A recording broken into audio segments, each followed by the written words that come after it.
সাত সকালে চা বাগানের ম্যানেজার বাংলোর সামনে শ্রমিকদের নয় বরং দেখা গেল বুনো হাতির দলকে। ফালাকাটা ব্লকের অন্তর্গত সরুগাঁও চা বাগানে এখনও রয়েছে হাতির দলটি। ছোট বড় মিলিয়ে প্রায় 15টি হাতি রয়েছে ওই দলে। জানা গিয়েছে, খাবারের খোঁজে হাতির একটি দল হঠাৎ করেই জঙ্গল ছেড়ে লোকালয়ে প্রবেশ করে গতকাল রাতে। স্থানীয় সূত্রে জানা গিয়েছে, 15টি হাতির একটি দল সংশ্লিষ্ট এলাকায় ঢুকে প্রথমে 245 নম্বর অঙ্গনওয়াড়ি কেন্দ্রের ঘরের পাকা দেওয়াল ভেঙে শিশুদের জন্য মজুদ চাল ডাল সব সাবার করে। এরপরে চা বাগান বাংলোর পাশে একটি জঙ্গলে আশ্রয় নেয় হাতির দলটি। এদিকে মঙ্গলবার সকালে সরুগাঁও চা বাগানের বাসিন্দারা প্রথমে হাতির দলটিকে লোকালয়ের মধ্যে দেখতে পান। আতঙ্ক ছড়িয়ে পড়ে গোটা এলাকায়। হাতিগুলিকে দেখে স্থানীয়রা আতঙ্কে দ্রুত বন দপ্তরে খবর দেন।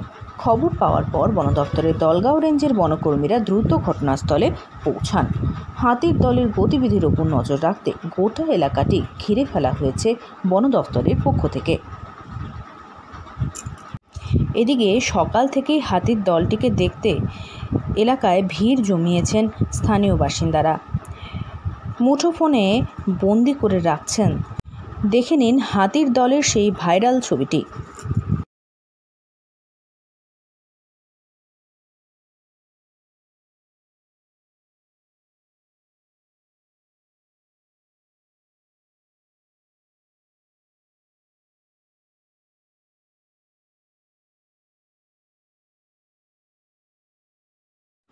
আলিপুরদুয়ার থেকে অনন্যাদের রিপোর্ট, লোকাল 18 বাংলা।